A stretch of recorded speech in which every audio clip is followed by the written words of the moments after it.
Hello, everybody. I'm Zenith, and welcome back to the Disney Debate, where Kat Mac and I talk about Disney products and Disney in general. How's it going today, Kat? Going awesome, because I'm about to go to ConnectiCon. Yeah. And big tall man right here is also going to ConnectiCon. Mm-hmm. Oh, yes. We have our special guest back again to discuss some more Wonderlandy goodness, Mr. Y2 Staller. How are you today? I'm doing pretty good.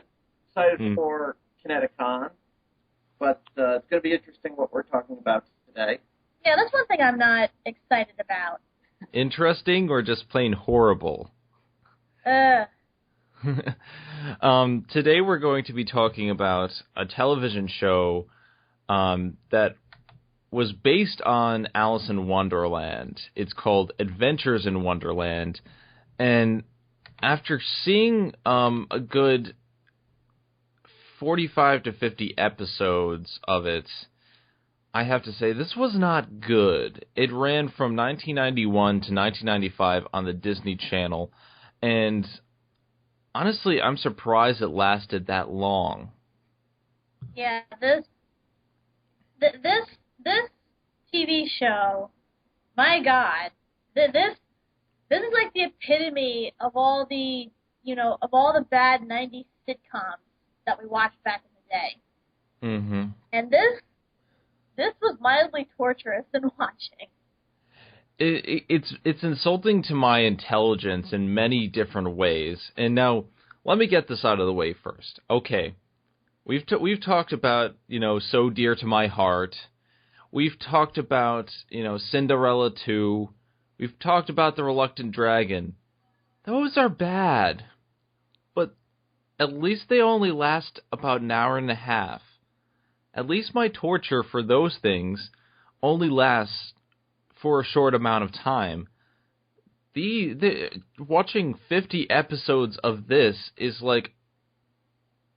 It's like being... It's like a giant chicken has just kicked me in the balls repeatedly for the past 15 hours. Yeah, I feel that way too. My God.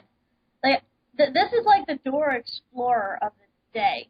And that, it's a show for kids, so it's not going to be anything, too intelligent or anything like that. But at the same time, it really treats its audience like they're a bunch of idiots. And let me say this right off the bat.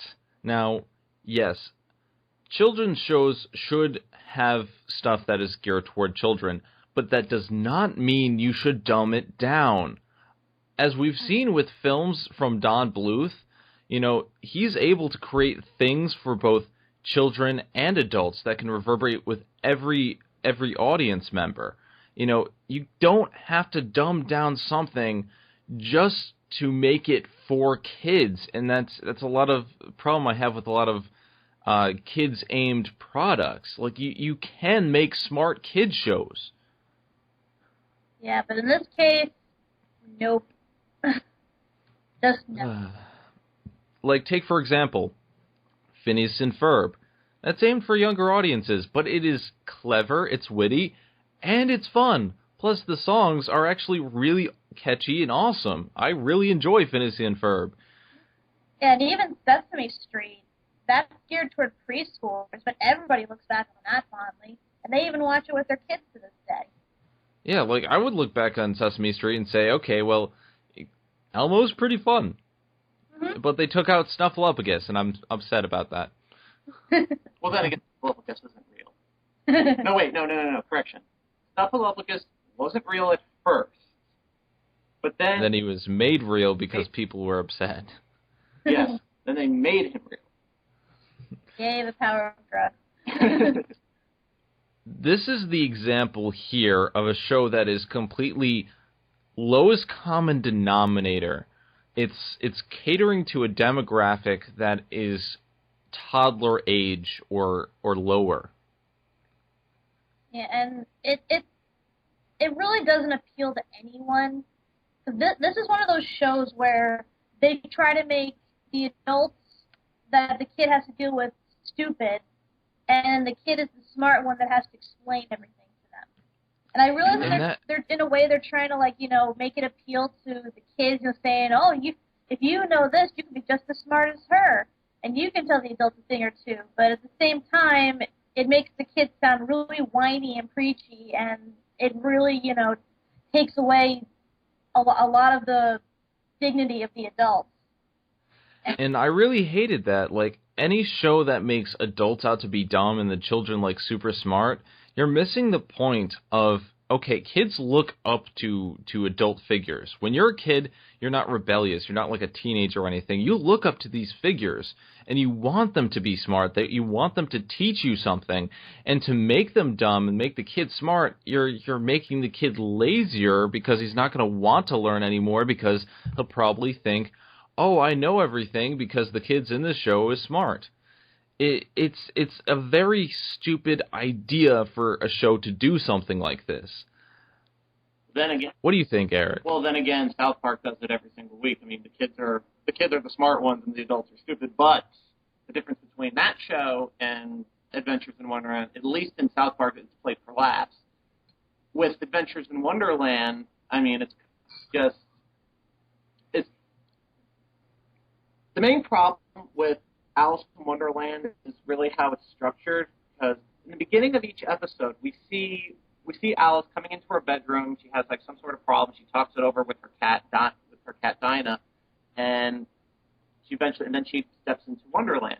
And you would think that the main focus of the show would be on her, because she starts off the beginning of each episode, with her problem, and then goes into Wonderland. But no.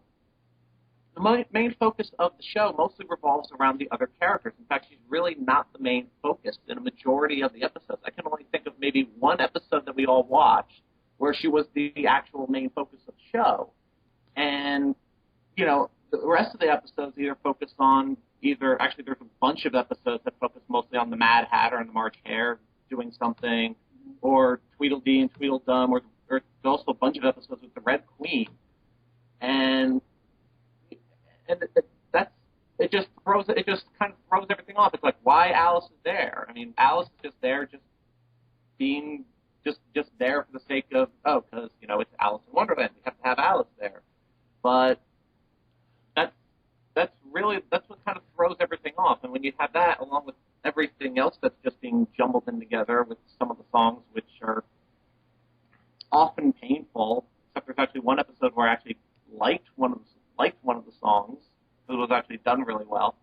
But it's just a mess, just from its foundation.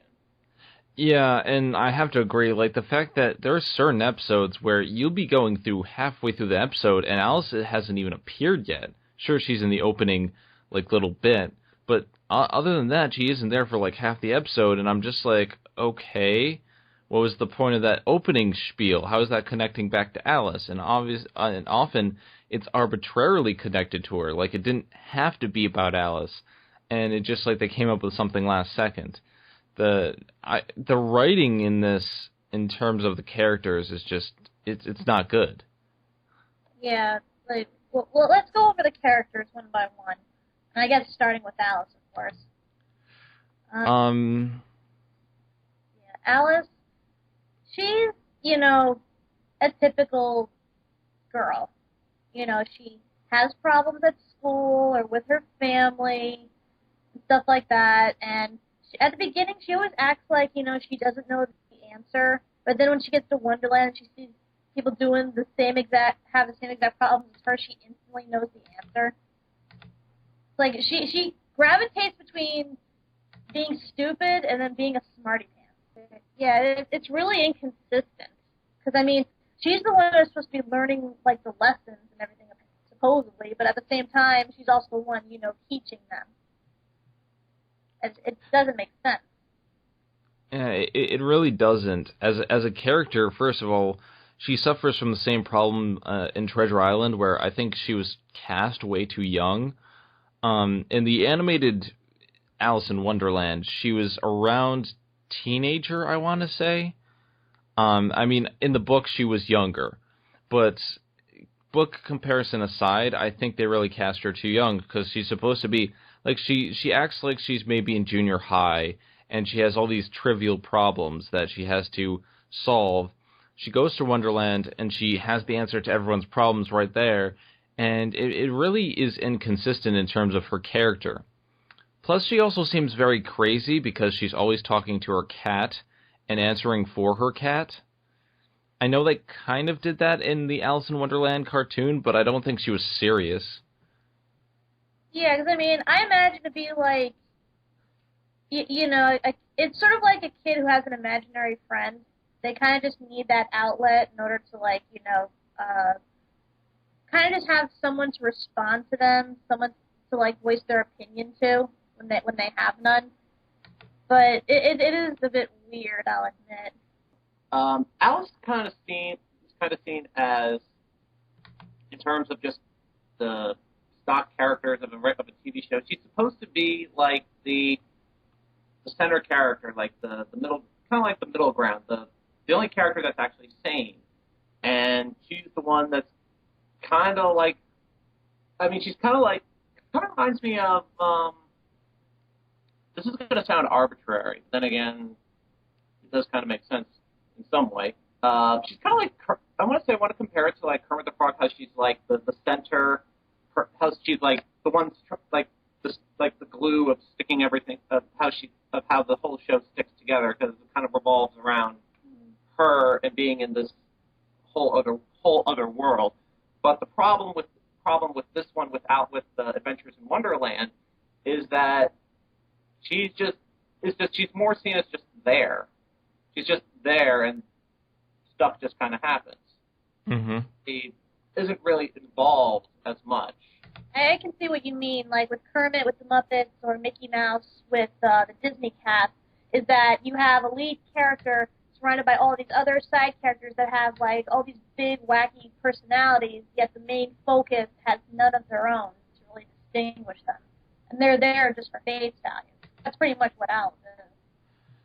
And honestly, looking back, I cannot think of one personality trait she has other than being a smarty pants, and even that really isn't her trait, because in the real world, she's not that smarty pants that she is in Wonderland. So it's inconsistent in even that. I can't give her the fact that she's like nerdy or anything, because it doesn't seem like it's her own smartness when she's in the real world. And not to mention, a lot of the time she's usually explaining very obvious things that really should not need an explanation from her, but are given because the other characters are made to be so stupid. Mm-hmm. And there's one thing that completely infuriated me, and this happens multiple times within the show. They would use idioms, specific phrases like, oh, don't drive yourself up a wall, like stuff like that, like expressions that we normally use. And so there'll be an episode where she'll have to explain certain expressions, but then the other characters who don't understand what an idiom is, they'll understand they'll understand one thing, but they won't understand one other expression. It's like they're very inconsistent in their misunderstanding of expressions. And it all comes down to the fact of commit. If you're going to have these characters be dumb, then have them not understand any expressions. But you can't go halfway, because it keeps me angrily yelling at the screen saying, you just said you didn't understand what an idiom is, and now you're using idioms. Yeah, because I think if they went the way of Sabrina the Teenage Witch, and that a lot of the spells and curses associated are by taking idioms, like, literally, that might have worked. But in this case, like you said, they keep going back and forth between them knowing what it means, and just, not even giving it a second thought, to, again, taking it literally and then blowing it out of proportion. What do you think, Eric?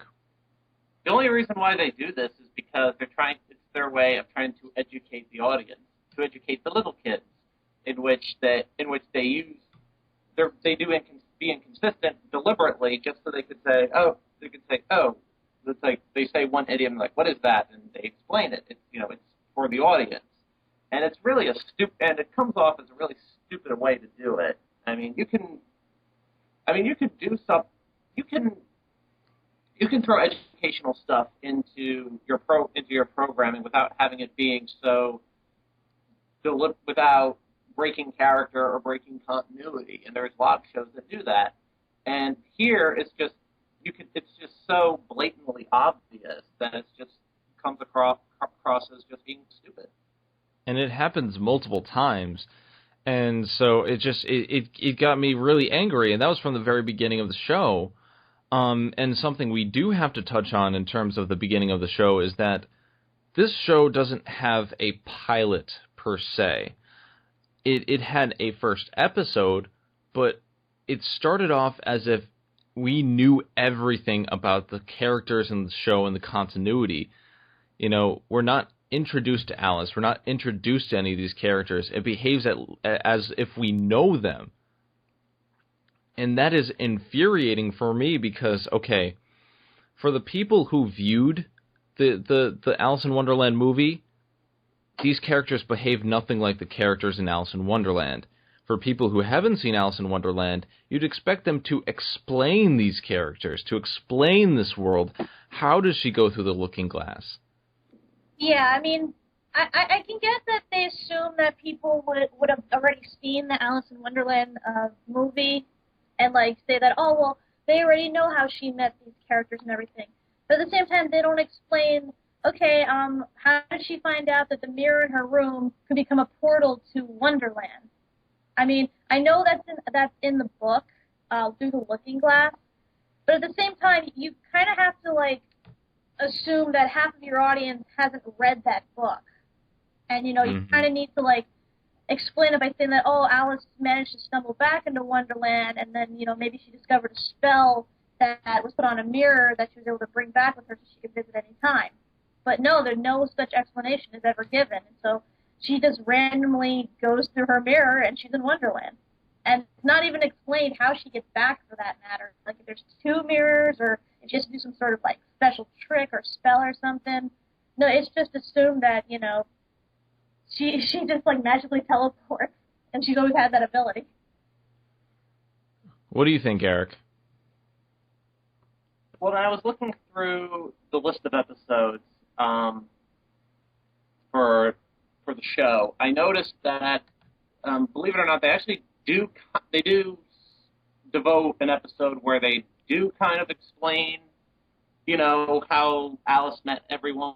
But the thing is that it's one of those few shows where they give an origin story, like, much later in the series. And that's something where because with Adventures in Wonderland, it's one of those shows where they think, oh, Alice in Wonderland, everybody knows that story. You know, you don't really have to explain where all these characters come from, but they just throw it in there just to say, okay, all right, let's explain how all this happened. And there's a few other shows I can think of that do this, where they have an origin story somewhere later in the series after the fact. And looking back on it, that is kind of annoying, but I mean, but then again, this is a kid's show, so. I guess, and the fact that, you know, there's not a lot of continuity between anything that happens, other than, like, the last season of the show, there really isn't too much continuity, and so each episode is standalone. Each episode can exist without, you know, explaining what's going on to the next episode, and for me, that's kind of like, okay, it works for a children's series, but at the same time, it feels like the same episode over and over again, because just a new minor problem every day. In a way, this show, harking back to a very old TV show I used to watch, reminds me sort of Dragon Tales, that they used to show on PBS. Mm-hmm. But these two kids find a magical dragon scale in their new house, and after chanting these words, they're able to magically go to a land full of dragons. And the way they get back is they just hold hands and they recite another enchantment, and then they go back home. To me, that reminds me a lot of this show, except that they explain a lot more. Mm-hmm. Except, you know, where the scale came from. That was always a mystery. But yeah, with this, I understand it's Wonderland, it's supposed to be a land of chaos and nonsense and everything, but since they're trying to make it sort of played as like a straight, 90s sitcom, and thus they do add logic into it, a lot of stuff is left, is left desired to be explained. Now, what do you think of this version of the Mad Hatter? He's not Edwin. He's far from Edwin. Yes, I miss Edwin.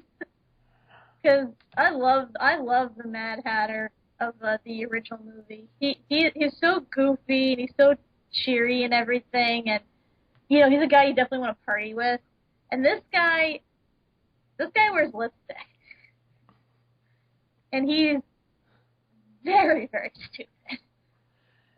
And I really don't think this version of the Hatter is anything like the original version. First of all, this guy has a very harsh voice. Like, he reminds me of David Spade. Every time I was watching, I'm like, this is the love child of David Spade and someone more annoying. And it constantly distracts me. He looks nothing like the Hatter other than, like, the giant hat that he has with a 10-6 on it. But he doesn't act like a Hatter. He's actually, like, for the most part, trying to be logical and whatnot. And it doesn't fit with his character. It doesn't go anything like the original Mad Hatter did. Yeah, and he's not even, like, he's not obsessive either. Like, it's been shown he obviously has, like, a fetish for hats and everything, and has, like, used that desire to, like, make inventions in TV shows, apparently. But he's not, like, crazy about tea like he usually is. He's really not mad. He doesn't have that, that madness the original did. Where oh shit, he's gonna do something any minute. I know it. Like he's way too calm. More like he jumps to conclusions and then just makes up excuses for it. Mm-hmm. And I kind of can say the same for the March Hare too. Well, the March Hare is actually, he's characterized as a nerd. He's the nerd of the show, and that is weird in and of itself. Like, he's the one saying, like, complex things and saying, oh, it could be orbital wobble, stuff like that. And it doesn't fit with the original March Hare.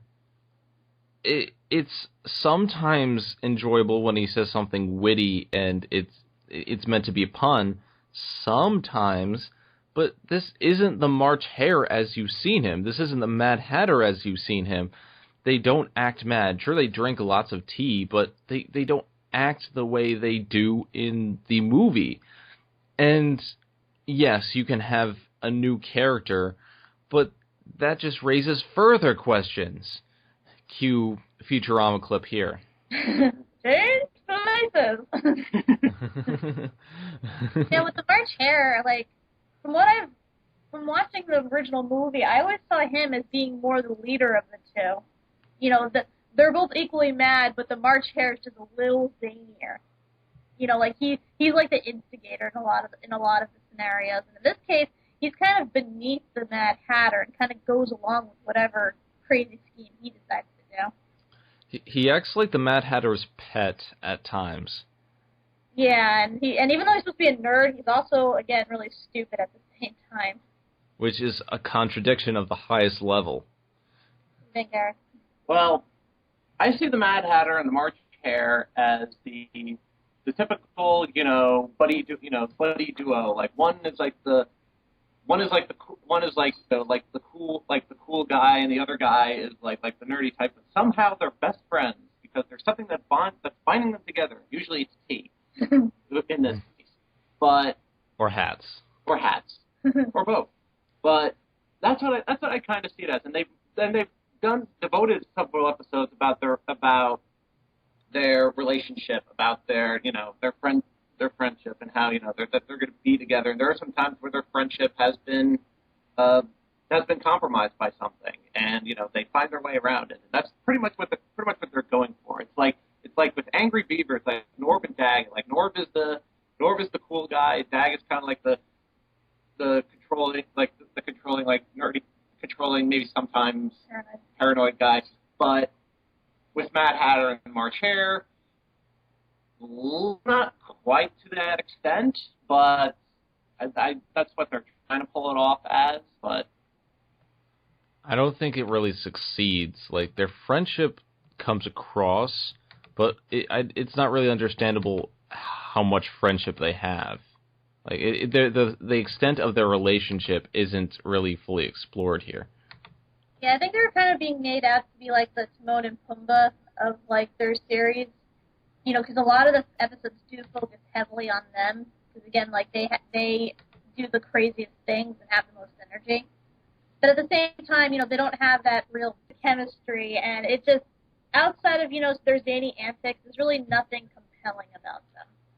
And the fact that they get so much screen time is kind of like, it makes me wonder, because yes, I get they were really, really popular in Alice in Wonderland, the movie, but here they're given so much screen time and they don't have many interesting qualities to them, so they're just scrambling around for like 5 minutes, or they're dressing up and pretending to be someone different. I'm like, you could get different actors to do certain things. Don't rely just on the Mad Hatter and the hair. Shall I move on to the Red Queen? Yes. If there's anyone acting out of character in this entire thing, it is the Red Queen. Dear God, I was like, okay, remember the Red Queen in Alice in Wonderland? You know, off with your head. Everything's about me. I'm not going to let anyone else have a say. If they try to oppose me, off with their head. No, you're thinking of the Queen of Hearts. You know, the real character in the movie. This is the Red Queen. Yeah. And she's nothing like that. No, she's nice. What? What? She actually stands up for other people's benefits sometimes. The reason why it's called the Red Queen is because they're more focused on going back to the source material. They're going back to the book, because there's a Red Queen and then there's a White Queen, but we haven't gotten that. But the show never introduced a White Queen. So that's why she's called the Red Queen. But she still has the hearts. She still has the fondness for red and the red roses. So it's clearly the same person. But maybe she got like a lobotomy or something, because this is not the same person. You know, she is selfish, yes, but she spends most of her time just lounging around looking for something to do. She never plays croquet. She orders the rabbit around, and he cooks everything for her and orders him to get more books for her. But she's actually reasonable in this, and she learns lessons. Yeah. I understand the popularity of the character, and I understand the reasoning, okay, we have to have this character in here, but make her an antagonist at least. This is not the Queen of Hearts. No, it's not. I mean, alright. The Red Queen is she's the selfish one. She's the one that's always concerned about herself. You know, she always wants to be her. But a lot of the times, and in fact, most of the times, when there's an episode that's focused around her, she tries to change her character. Like, there's one episode where she has to learn to say thank you, where she has to learn to, you know, appreciate other people, you know, doing stuff for her, and she never really gives thanks to anybody. And, you know, episodes like that makes her like, you know, oh, she's selfish, but she's trying to learn to respect others. But then there are other episodes where she does have that, and sometimes she kind of acts as almost as the moral voice in some episodes. I mean, she has some of those moments, not very often, but it's somewhat inconsistent with her character, though. It's very few instances, but it's somewhat inconsistent. I miss the Queen who used to chop people's heads off. Where's that Queen? I want her back. There's almost a moment where, like, it looks like she could do that. Like, there's moments where, where everyone's all scared, where everyone is all scared of her. It's like, she says something, it's like, does anybody object? Like, oh, no, whatever you say, Queen, whatever you say. But it doesn't go to the next level, to the point where it's like, I will chop someone's head off if you don't listen to me. Yeah, I think the worst she's ever done is just banish somebody. But that was it. Yeah, and they really don't touch upon her meanness that much in the show. A little bit later on in the season, they touch upon it, but even still, like, she has moments where she sticks up for the one character that everyone else doesn't want to see stick around. There's an episode where a walrus comes to town, and everyone's all prejudiced against the walrus, but she sticks up for him, and that's completely out of character. Then there'll be episodes where she'll be talking, she'll be making a speech, and people are talking through the speech, and she's like, all right, you can't talk, and she, like, loses her temper. And you can start to see a little bit of the character breaking through, but she doesn't take anyone's heads off. She doesn't do anything. It kept me yelling at the screen, saying, this is not the character that I know and love. She's too lenient. She's too not herself. And I suppose we should touch on the fact that, yes, the Red Queen is played by a black actress. Personally, the change of race it's fine with me, because it's great that they have a diverse cast. I'm okay with that. I'm not okay with the changes that they did with the character, however. Yeah, but seriously, like, you can't even make the excuse that, oh, this is a kid's show, they can't have some raving woman talking about chopping people's heads off. But then again, that's what they did in the original movie, which was Disneyfied for kids. So really, there's no logic into why they got rid of that trait, especially that her most popular trait. And it's almost as if this is a Disneyfied version of a Disney film. It's a self-parody, almost. I miss the head cutting. I miss the king. Yeah, the king never shows up. She must have finally, like, done him in too, and then realized, oh God, what have I become? I'm never going to chop heads off again. There's your backstory. Yes. Pay me, Disney. And then... But of course, instead of the king, what she does have is the white rabbit. And let me say this. There were a lot of things that infuriated me with this whole thing, but none more than the white rabbit. And his character is okay. His voice is somewhat annoying because he's talking, like, with rolling R's the whole time for no reason. I can kind of deal with that. He's dressed up like a rabbit. But the reason he infuriated me so much was they put him on rollerblades. And for most of the show, that was his sole character. The sole joke was that he kept falling down because he was wearing rollerblades. And it makes no sense as a joke for two reasons. One, rabbits already are fast. They run fast with their feet. They don't need to use rollerblades. And so it's the reason that he's put into that is to make a joke about, oh, he's a rabbit and he runs fast, so put him on rollerblades and he'll fall down a lot. And it just and the fact that he's always falling down, he's always doing that until later on in the season, and then he doesn't wear them anymore. Yeah. They didn't even commit to that. Well, considering that they would break into dance like every 5 minutes, I can imagine, trying to do choreography on rollerblades would get really hard and probably painful after a while. Then don't have a rabbit wear rollerblades in the first place. Yeah, like, I felt so bad for that actor because he had to do so much on those rollerblades, and I always wondered if, like, he ever busted his ass, like, really bad in, like, an episode or two. and then like he just disappeared for a while, and then came back, and he's like, don't make me wear the rollerblades. He's like, wear 'em. I can imagine him falling down for real in a shot, and them just keeping it in because that was the joke.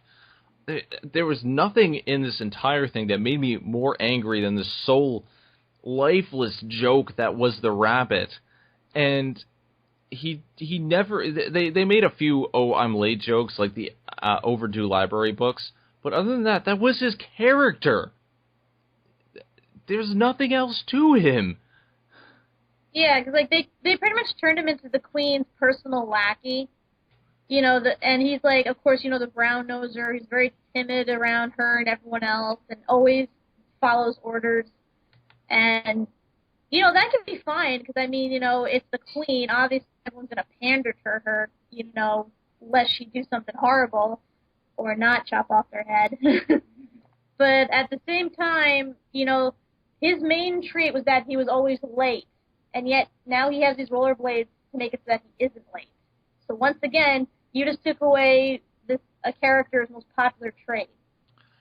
Starting to see a theme here. What do you think, Eric? What can I say that you guys haven't covered so far?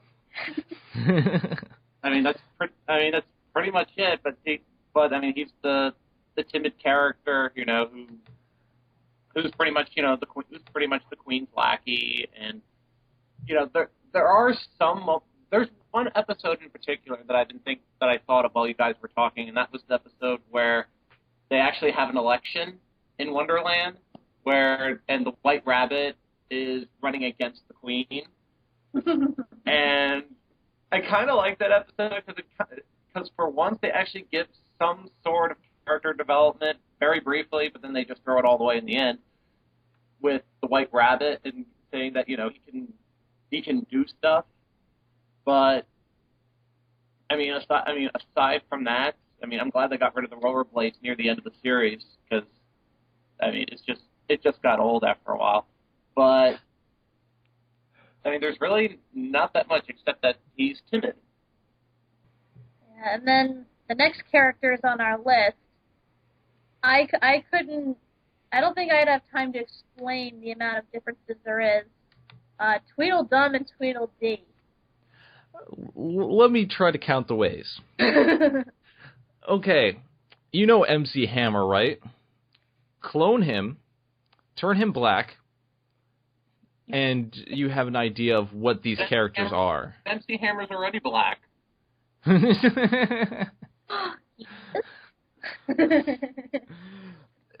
Seriously, they're basically hip hop artists doing all these rap tunes and wearing the parachute pants, and they're skinny.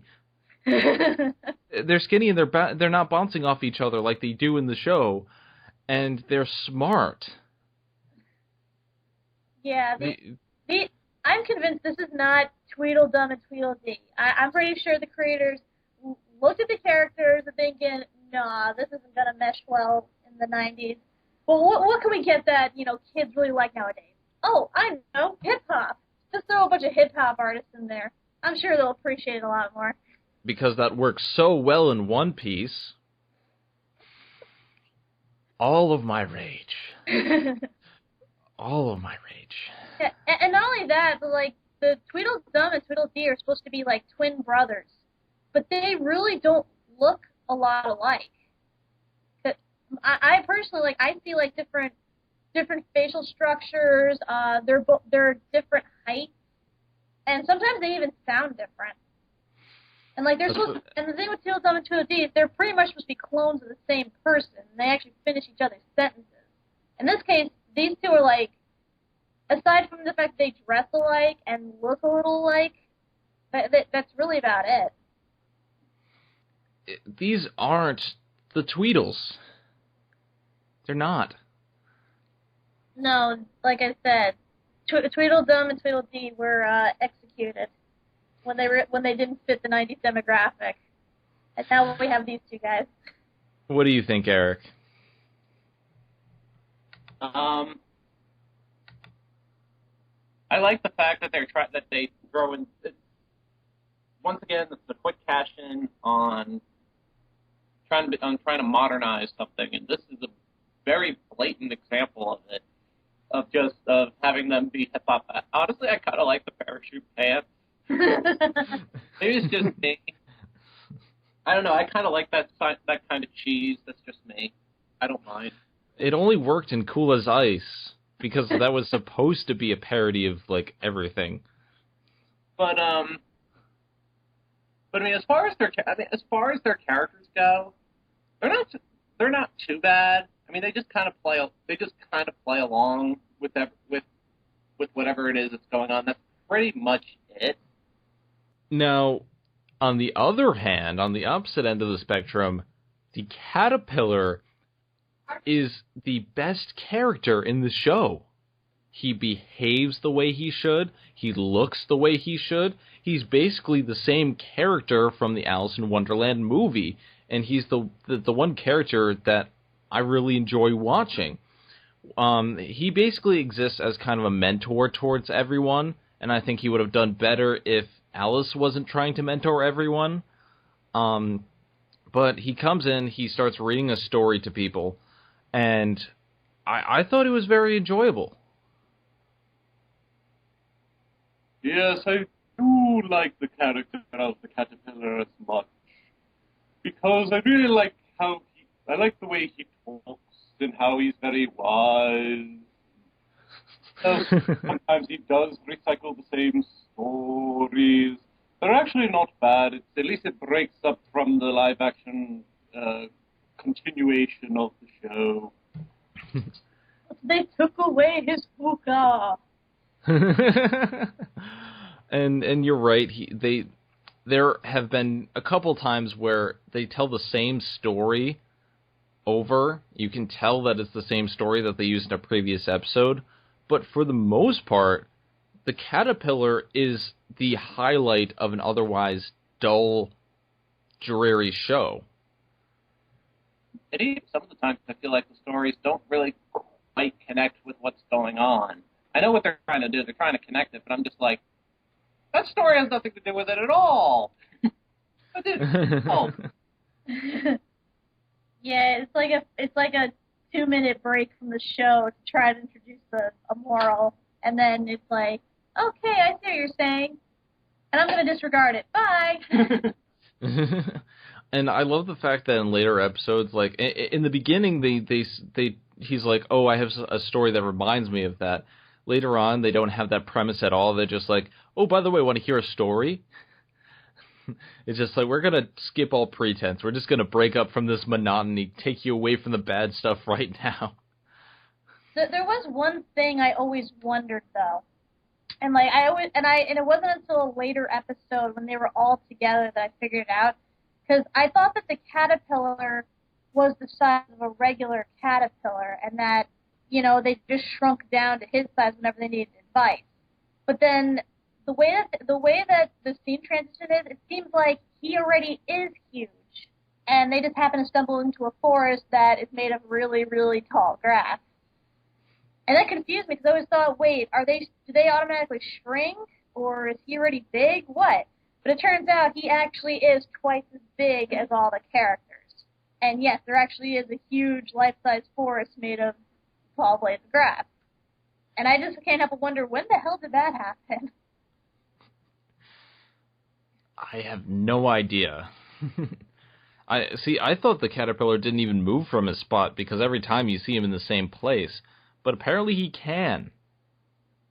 Yeah, I was surprised too. I thought he was so fat that he can only, probably wiggle at the most. Somehow he is able to move, even though he's always sitting upright. Maybe he morphs into a butterfly in order to just get there for a few minutes and then morphs back. I just say it's the magic of cutaways. I like what they do with South Park, where they go from one destination to the next destination, they just cut to it, and that's what they do with the caterpillar. Because there's one episode, in the same episode with when Rabbit and the Queen are running for election, you do see the caterpillar at the Mad Hatter's place, and he's already there. So, magic cutaways. Yay.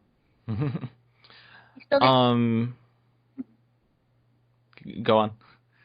He still needs his hookah, though. Yeah. Still, I mean, it's not the best, but saying he's the best of the bunch is he's leagues above the rest, in my opinion. True. So true. Then we have the Cheshire Cat. That's not my Cheshire Cat. It's some weird puppet thingy. It's an abomination of science. Science did not create this thing. Seriously, Cheshire Cat has no reason to be in this. He just randomly appears, says something cryptic, and then leaves. I mean, I know the original one did that too, but at least whenever he would, when they would ask him something, he'd at least lead the character toward a direction. In this, he just appears just to make a cat pun and then leaves. Yeah, he appears at random, he says a few things, he schemes against everyone, he's a pretty big jerk. And his voice? Oh my god! What the hell happened to your face? Yeah, he sounds like a guy whose sinuses got really clogged. And he's talking and breathing out of his mouth at the same time. And he purrs like a cat. The Cheshire Cat wasn't really characterized by him being a cat. He was very otherworldly. He didn't, make cat puns. There are some occasions where he does, try to help out the characters with their problems, or tries to steer them toward the solution. But he does it so subtly and in a confusing manner that, honestly, he irritates people more than he helps. What do you think, Eric? I find a lot of the times he's just there just to be a dick and then leave. Because that's what he does in most of the episodes. There's an episode where the Mad Hatter and the March Hare build a time machine, and the Cheshire Cat knows the time machine doesn't work. So instead of telling them, he plays a trick, making them think that they've actually gone back in time, and he just goes with it. And there's even another episode where Tweedledee and Tweedledum, they buy a toy flying saucer, and was going to give it to the Mad Hatter because the Mad Hatter needed a present for his niece. And what Cheshire Cat does is that he hangs on to it, but he tricks the Mad Hatter and the March Hare to thinking that aliens are invading Wonderland, and he's just being a total douche about it. So, I don't know. There's really no purpose for the Cheshire Cat to even be in this show, besides him being a popular character, but he doesn't add anything. If he was gone, nothing would be lost, and they could still do the same stories. He's the bully of the show. But no, there's a bully later on in the show that we're going to talk about. I know, but but that's pretty much technical. He's MacGuffin. He's the MacGuffin Cat.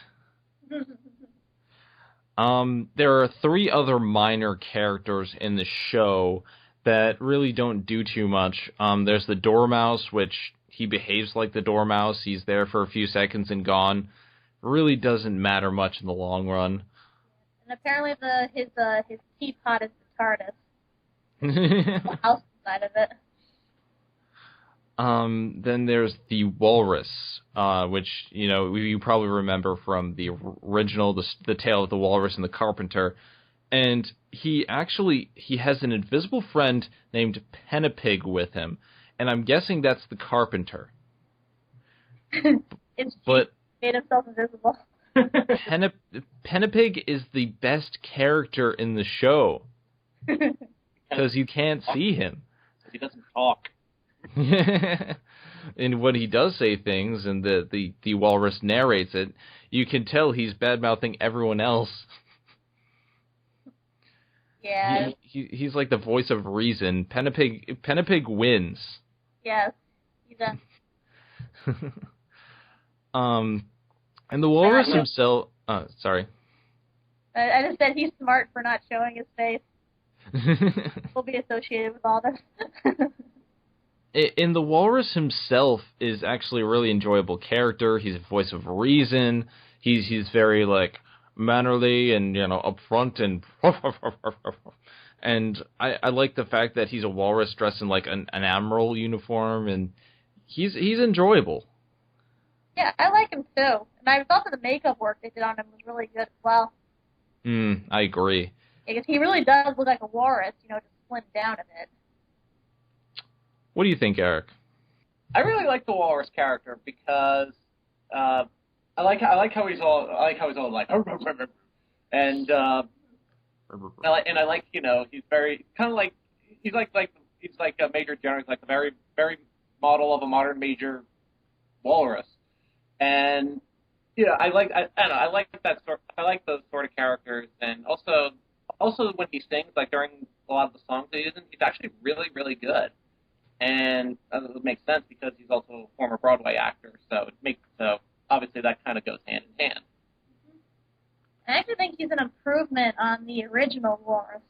It's true he had the same, sort of a sophisticated mannerism, but in this case, he's not trying to devour anybody, and he's actually quite friendly, and he's a compelling character, and a lot of fun to be around. And then there's Penapig, who raises the awesomeness 5 levels just by being there. So, yep. So honestly, the Walrus and Penapig and Caterpillar are the only saving graces that I see in this show. And unfortunately, the Walrus and Penapig don't appear to the final season. Yeah, I think that then people were starting to realize how much the show sucks. They were like bringing in new people in hopes of raising the ratings a bit. There actually is a whole bunch of guest stars that they introduced as well. A whole bunch of celebrity guest stars, and and the first ones actually premiere in this one episode where Hare is being bullied, and the bully is played by Gilbert Gottfried. This is epic on a level that you just don't understand. Okay, you have Gilbert Gottfried being Gilbert Gottfried, and he's being a bully by throwing pies at the Hare. That's the whole thing that they're afraid of, is being hit in the face by a pie. And then the other guest star is Willie Nelson, who he interludes, like after everyone like finished talking through a brief scene, he interludes with his guitar, and they just stare at him while he's singing, and he's like this mystical like creature of acid or something. Forget acid trip scene, he is acid trip character. Yeah, like he's. I'm pretty sure this is supposed to be a parody of something, because I've seen this before, where a narrator with a guitar will like randomly appear and just start playing and like singing about what's going on, and then just leave. And in some cases the characters acknowledge that he's there, in other cases they don't. But in this case, I just thought it was awesome. It was Willie Nelson. And at the end, like they all go up to him and they're like, "Who is that guy?" And so you have, while the rest of the characters in the show aren't that good, the writing is a little bit better, and just the fact that Gilbert Gottfried and Willie Nelson are in this, it elevates it to a new level of awesome that the show could never attain without that. And so this was one of the only episodes I really liked, and of course it's in like the last season. I love that there's like a brief moment where both Willie Nelson and Gilbert Gottfried is in the same scene together, and it's just Willie Nelson like what the heck is going on? Who is that guy? Although when you think about it, this whole episode was probably a drug-induced hallucination by Willie Nelson. Yeah, Gilbert Gottfried's expression when Willie Nelson's on screen, he looks at it like he's like, "What the fuck?" I'm like, who? I love that. Gilbert Gottfried is looking at this like, okay, I know this is a bad show, but I'm just going to be myself, and I'm just going to enjoy the hell out of it. And I thought that was what the show needed, more stuff like that. Unfortunately, the other guest stars don't really do as much for the show. Yeah, there's there was a few other ones, like they have Judge Reinhold appear as a doctor in an episode where the Mad Hatter has to get tonsils taken out. And, yeah, he kind of plays the generic doctor. There's, like, one moment where he kind of, like, gives him the crazy eyes, but that's about it. But, I mean, I've seen this guy in much crazier roles, so I was expecting something a lot more than what I saw. I didn't even know that was, he had such a minor role that it wasn't really worth mentioning. The other guest character is, I don't know her name. The Marlee Matlin. And yeah. A lot of people know her. She's one of the most famous deaf actresses that is out there. She usually appears on like Sesame Street and a bunch of other kids shows, usually in episodes where they try to introduce them to, sign language and deaf characters. And I thought she did pretty decent because she played the Hare's cousin, and she teaches them all sign languages when the Queen outlaws them talking because for whatever reason they keep talking during her speech. And she doesn't chop off their heads for some reason? Yeah. But I thought she did a pretty good job, and, she wasn't particularly funny, and this was all more of a, that you should learn to treat deaf people with respect and not jump to conclusions, that sort of thing. I just think they could have done a little more with her. Yeah, and I think it was kind of stupid that the whole reason why they banish her because the rabbit tries to talk to her, but from behind. He never actually goes in front of her, and he doesn't think, maybe I should tap her on the shoulder to get her attention. No, he just keeps talking to the back of her head. And of course, because she's deaf, she doesn't respond. Yeah, and plus the whole reason he was there was because the Queen, seeing that the others had learned sign language, wanted to learn it herself, so he sent the rabbit off to invite her over so she could teach. But because because the rabbit was stupid enough to not actually get her attention properly, he assumed that she snubbed him, so he went back and said that she said no, and she was very rude about it. She didn't even have the courtesy of answering. Well, that's because you didn't... She's deaf. She teaches sign language. It's not hard to put two and two together, and it's not hard to get the attention of someone. If they're not paying attention to you, poke them. God. And then there's another one, an episode where the Mad Hatter performs the show. It's like Star Search, and they even have Ed McMahon there. But you can clearly tell that he's not even trying. Like, he knows he's just there for face value, and he's just, going along with it for a paycheck. And honestly, the show isn't that... and honestly, the episode is not that good. Even an episode where the Mad Hatter dresses like Elvis is pretty bad. Yeah, that was painful to watch. And the last guest star. Unfortunately, there was a lot of episodes we couldn't find, I guess just because they simply weren't available. And one of the ones that we unfortunately couldn't find has the most infamous guest star. They have O.J. Simpson, prior to his criminal trial, guest star as a sort of as a sort of mentor to the White Rabbit, who wants to try out in an athletic competition, but thinks he'll lose because he can't jump high enough.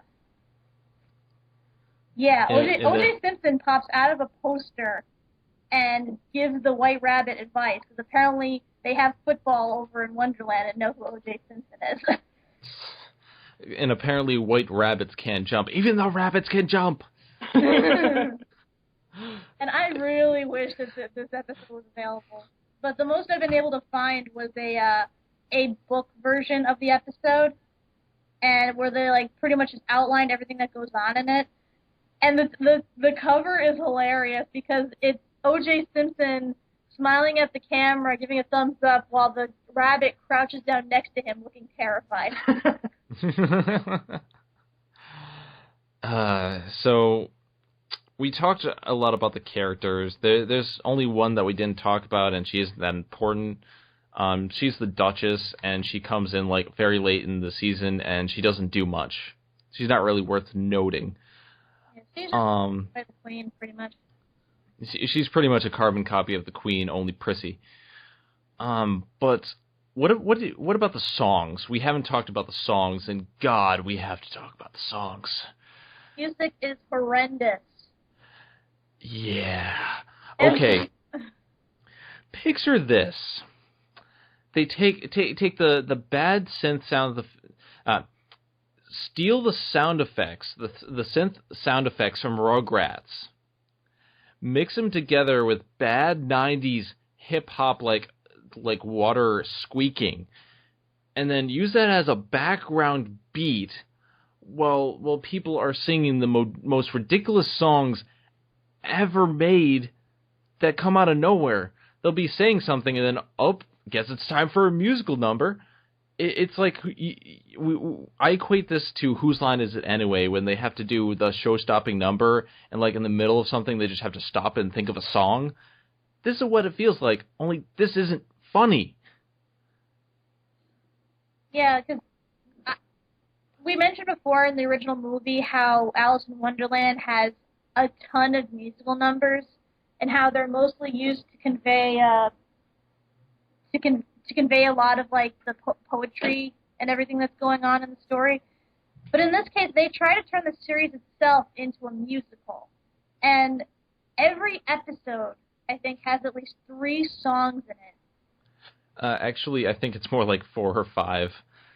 Yeah, but the thing is, like, these are just this is like Broadway at its worst. You know, where these are musical numbers that come right the fuck out of nowhere. You know, they stop the entire story for a good, like, 2 or 3 minutes, and the characters suddenly break character and just start doing this really bad choreography. And it's so painful to watch. Especially when Alice is on screen dancing and singing. Yes, they have her singing, and she can't be older than, like, 10.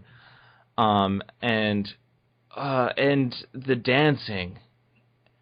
Oh, God, the dancing.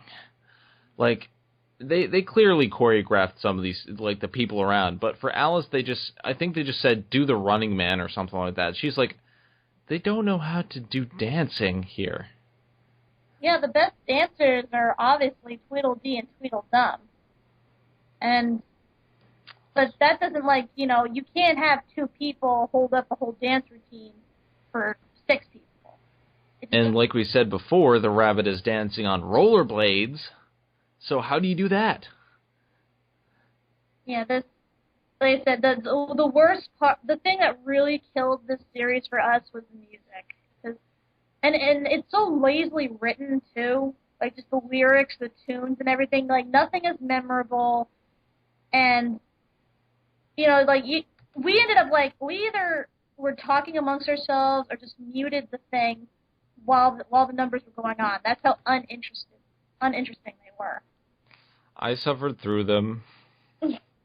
As did I, but I will say this, though. There was actually one episode where the music actually worked.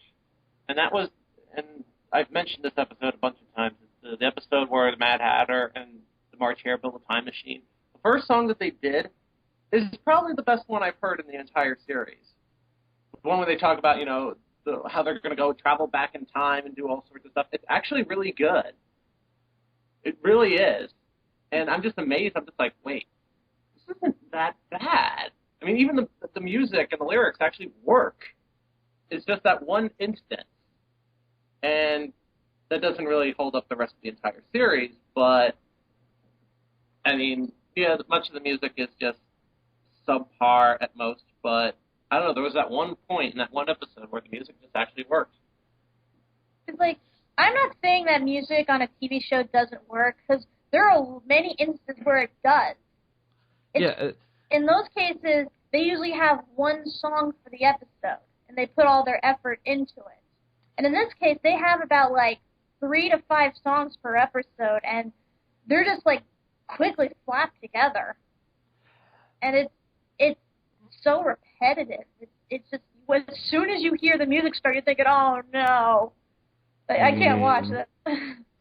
And going back to Phineas and Ferb, Phineas and Ferb does this. They have one song an episode, or sometimes two. They all work every single time. They're all catchy, they're all fun, and the lyrics are expertly crafted. Not here. No, it's gotta say, if you ever decide to, anybody out there ever decides to actually watch an episode, have the mute button on hand, because seriously, like, or fast forward if you can, because it is not worth it, and it disrupts the flow so much. Like, by the end of it, you're thinking, oh, thank God it's over. Now, what were they doing again? Yeah, a lot of the plots are like so minor that you forget about them so easily.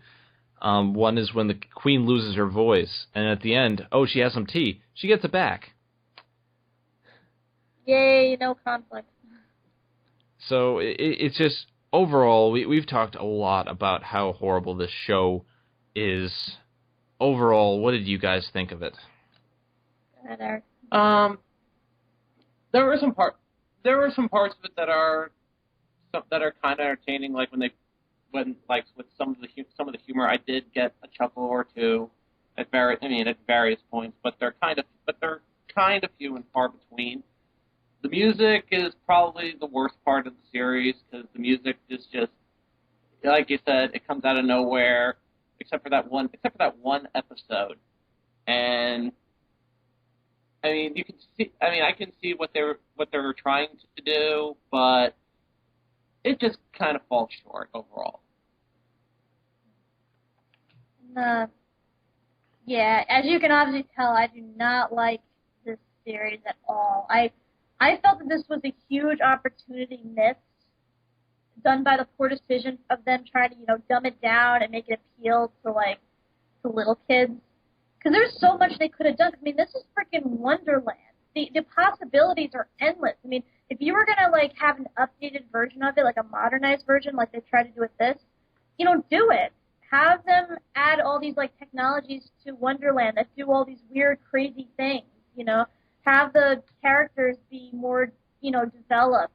Have these crazy gadgets, or just have their own new crazy animals and stuff introduced, because it's way too toned down and underutilized. It's just pretty much a family sitcom special, and it doesn't work. It's so generic, and it also makes it so forgettable too. I don't know. I am really disappointed with this. I go on. Sorry. And I don't like it. She doesn't like it. I absolutely loathe this TV show. There are so many bad points to it, so many unfunny things that it drove me insane trying to get through some of these episodes. It did get tolerable in the final season, and yes, I do love Gilbert Gottfried and Willie Nelson in that one episode. That was enjoyable. Go seek that episode out, because that's fun. There were some humorous bits with the titling in some of the episode, like "We'd Take a Stand," or what was it called? No, it was called "We Shall Overcome."